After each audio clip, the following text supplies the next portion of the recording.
I, 28F, never thought I'd be sharing something like this on Reddit, but recent events have left me questioning everything I thought I knew about family loyalty.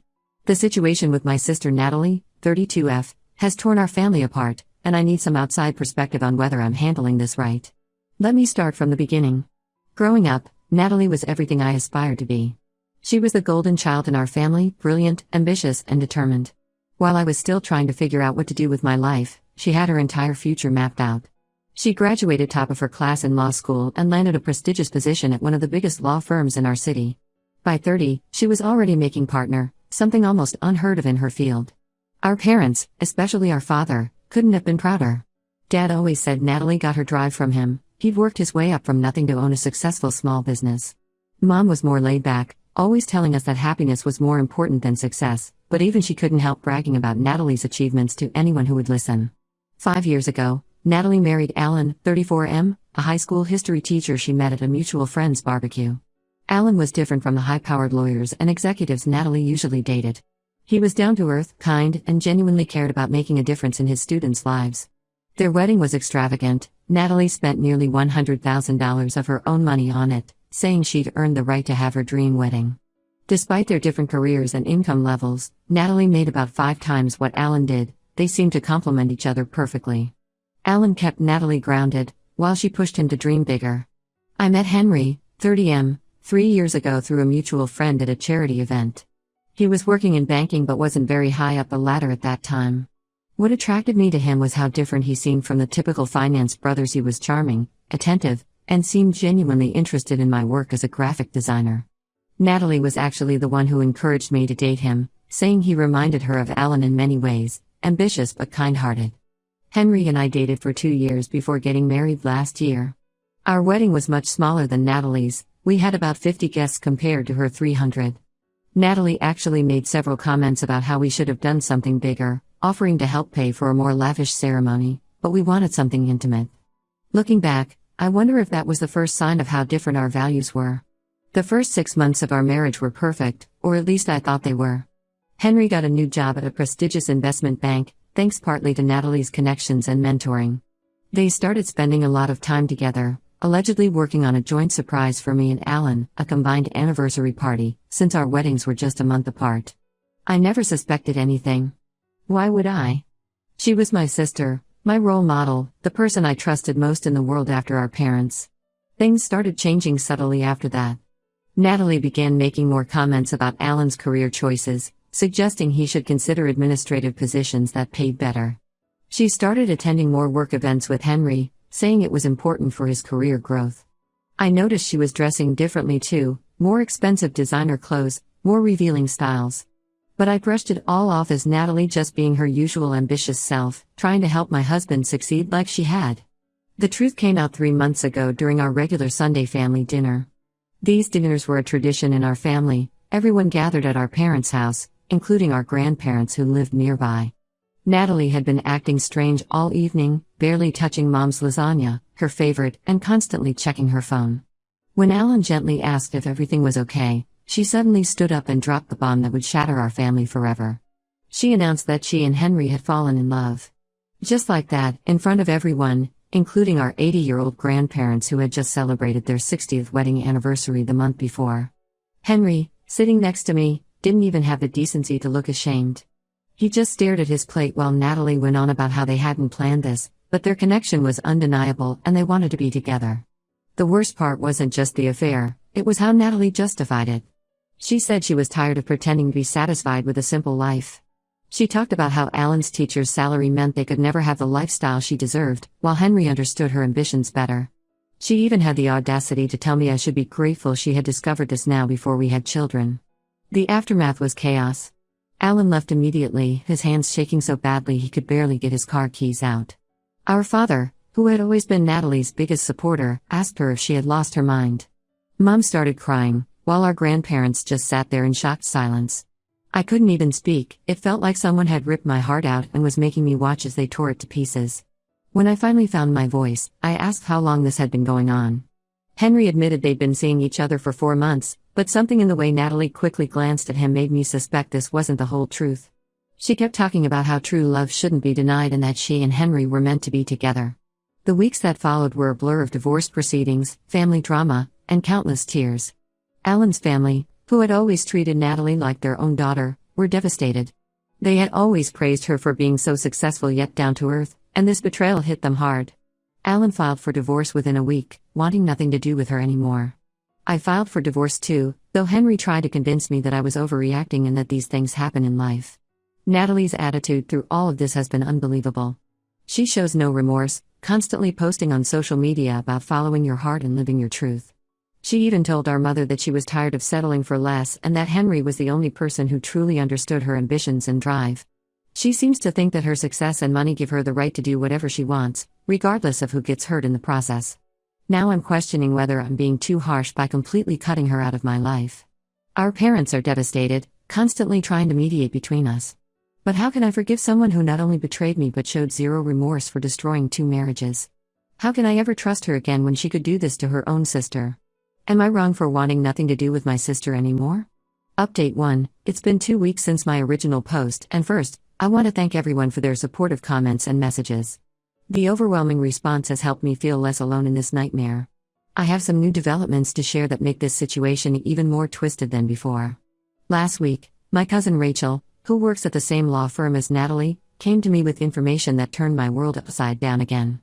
She had been struggling with whether to tell me this for days, but finally decided I deserved to know the truth. According to Rachel, Natalie and Henry's affair didn't start 4 months ago as they claimed. They had been seeing each other since before my wedding. Rachel had accidentally discovered their relationship about 8 months ago when she saw them having an intimate lunch at a restaurant far from their offices. At first, she convinced herself she was misreading the situation. But as she started paying more attention, she noticed how often Henry visited the firm to meet Natalie.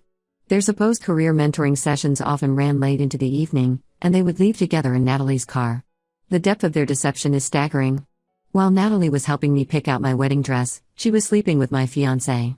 She stood beside me as my maid of honor, gave a beautiful speech about sisterly love and finding true happiness, all while knowing she was betraying me in the worst possible way. Henry moved seamlessly between playing the devoted fiancé and meeting my sister behind my back. Rachel showed me security logs from the firm's parking garage showing Henry's car often parked there late at night, long after their supposed mentoring sessions should have ended. She also had screenshots of their interactions in the office, nothing explicit, but their body language in the photos tells a clear story of 2 people involved in more than a professional relationship. When I confronted Natalie with this evidence, her reaction was shocking. Instead of showing remorse or even trying to deny it, she exploded with anger, not at herself for being caught in more lies, but at Rachel for betraying her confidence and interfering in her personal life. She sent me a long email that made me physically ill when I read it. In the email, she tried to paint herself as some tragic heroine, claiming she and Henry had tried to fight their feelings but were powerless against their connection. She wrote that she actually did me a favor by preventing me from spending my life with someone who wasn't truly in love with me. She even suggested that I should be grateful to her for being brave enough to follow her heart so that I could find my real soulmate someday. The most infuriating part was how she tried to justify helping Henry prepare for his banking job interviews while they were having an affair.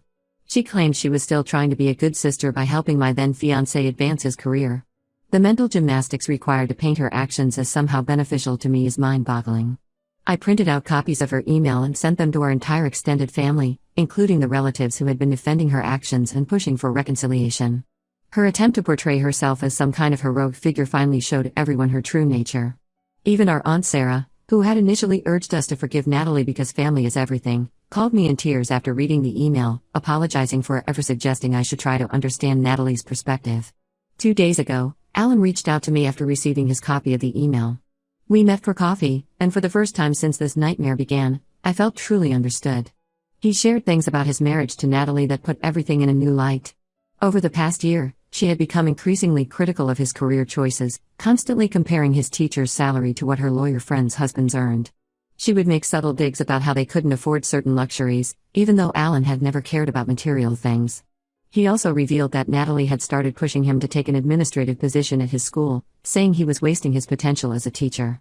When he explained that he loved teaching and didn't want to give up classroom time for a higher salary, she accused him of lacking ambition. It became clear that her affair with Henry wasn't just about true love, it was about money, status, and her own ego. Meanwhile, Henry and Natalie have been flaunting their relationship more openly than ever. They bought a new luxury car together, mostly with her money, according to Rachel, and have been posting constant updates about their new chapter together. Natalie even had the audacity to invite several family members to their housewarming party at their new luxury apartment. Unsurprisingly, no one attended. Our parents are completely crushed by all of this. Mom can barely look at old family photos anymore. She took down all the pictures of Natalie from the living room wall.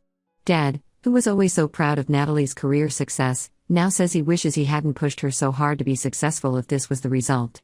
They finally stopped trying to mediate between us, accepting that some betrayals run too deep to ever heal.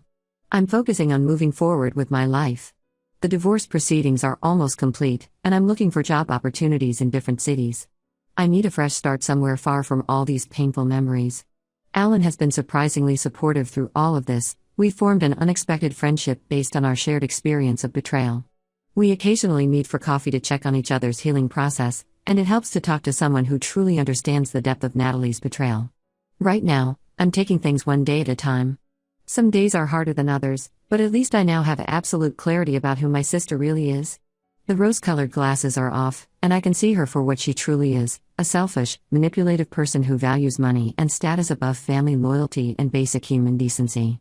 Update 2. It's been about a year since my original post, and I have some shocking developments to share. Yesterday, Natalie showed up at our parents' house, completely hysterical and barely recognizable as the polished, confident woman she used to be. Her perfect new life with Henry has imploded spectacularly. Through her tears, Natalie revealed that Henry has disappeared with most of her money. Over the past few months, he had gradually convinced her to invest in various business opportunities that he claimed would double or triple their money. He talked about startup companies and overseas investments, using his banking background to make everything sound legitimate. Natalie, who despite being a successful lawyer knew little about investment banking, trusted him completely. She transferred large sums into their joint accounts, liquidated some of her investment portfolios, and even took out a second mortgage on their luxury apartment to fund these ventures. Last week, she discovered that Henry had emptied all their shared accounts. Over $800,000 of her savings had vanished, transferred through a complex web of offshore accounts that she's having trouble tracing even with her legal knowledge. Henry left her a brief note, saying he had found his true soulmate, a 22-year-old yoga instructor named Summer, and they were starting a new life together in a country with no extradition treaty. The irony of him using the same true love excuse that Natalie had used to justify their affair wasn't lost on any of us. But that's not even the worst part. Natalie discovered that Henry had stopped paying his share of their apartment's rent months ago, letting her cover everything while secretly stockpiling money for his escape. She's now facing possible eviction because she can't afford the $6,000 monthly rent on her own, especially after losing so much of her savings. Her credit cards are maxed out from trying to maintain their lavish lifestyle, and she's drowning in debt. She came to our parents begging for help, both financially and emotionally. She kept saying she had learned her lesson and now understood the pain she had caused everyone. Our parents called me, thinking maybe this was an opportunity for reconciliation. When I arrived, Natalie tried to hug me, tears streaming down her face, saying she was sorry for everything and that she never should have trusted Henry. The change in her appearance was shocking. Her designer clothes were wrinkled and stained, her expensive highlights had grown out showing gray roots, and she'd lost so much weight that her face looked gaunt. Her hands shook as she showed us the note Henry had left, along with bank statements showing the massive withdrawals he had made. But I felt no sympathy for her. Instead, I reminded her of everything she had done. How she had slept with my husband before our wedding while helping me choose my bridal dress. How she had stood next to me as my maid of honor, knowing what she was doing. How she had destroyed not just my marriage, but also her marriage to Alan, who had loved her unconditionally despite their income difference. I reminded her of the email she sent me, where she claimed she was doing me a favor by taking Henry away. I asked her if she still felt she had done the right thing by following her heart. She broke down completely at this point, admitting that she had been foolish and arrogant. Natalie revealed that Henry had been manipulating her all along, gradually isolating her from her law firm colleagues and friends. He had convinced her to make increasingly risky financial decisions, always saying that she needed to prove she trusted him if she really loved him. Now, her position at the law firm is precarious because she had been bringing Henry to client meetings, and several clients had invested in his fake business ventures on her recommendation. Our parents were torn about how to handle the situation. Mom's maternal instincts made her want to help, but Dad remained firm. He reminded Natalie that she had thrown away a loving husband and destroyed her sister's marriage for a man who had now proven to be a con artist. He told her that sometimes the best lessons in life come at the highest cost. I told Natalie that karma had finally caught up with her. She had chosen money and status over family loyalty and genuine love, and now she had lost everything. Her tears seemed more about losing her money and comfortable lifestyle than genuine regret for her actions. When she begged me to help her at least find a temporary place to stay, I refused. I told her she should have thought about consequences before destroying our family. Even some relatives who had defended her last year now agree that she needs to face the consequences of her choices. The sister I loved and looked up to would never have betrayed her family the way she did. This tearful, broken woman asking for help was simply facing the results of her own actions. Update 3. It's been 3 months since Natalie came begging for help, and a lot has changed, though our position remains firm. I wanted to share what's been happening because many people messaged me asking for updates. Natalie's life has completely unraveled.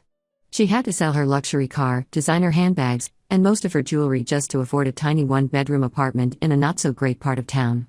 Her law firm put her on probation after several clients complained about losing money in Henry's fake investment schemes.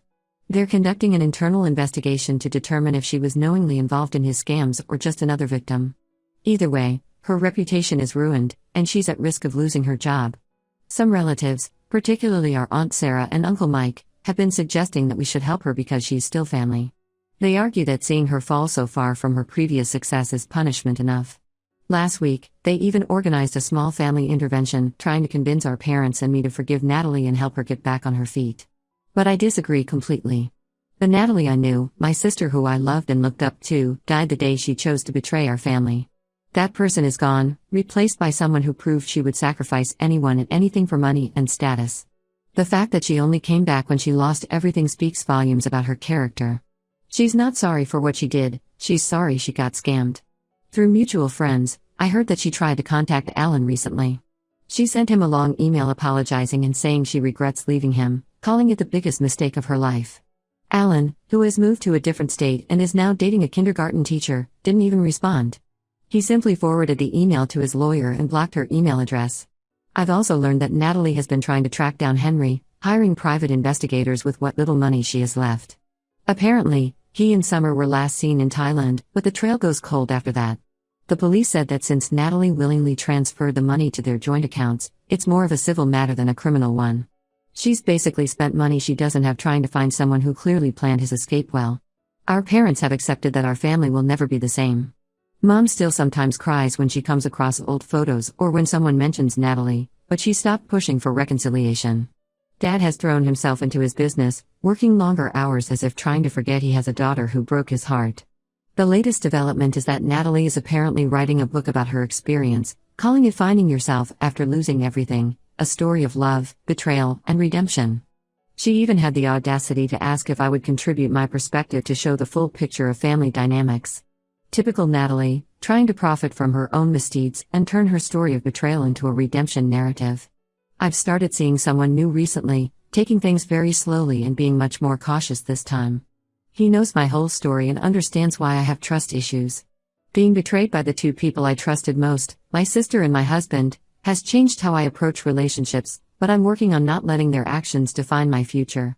Several people have asked if I'll ever forgive Natalie. My answer remains no. Some bridges, once burned, should stay burned. She made her choices, prioritizing money and status over family and loyalty. Now she has to live with the consequences of those choices. As for me, I'm focusing on building a life without the sister who betrayed me, and I'm finally at peace with that decision.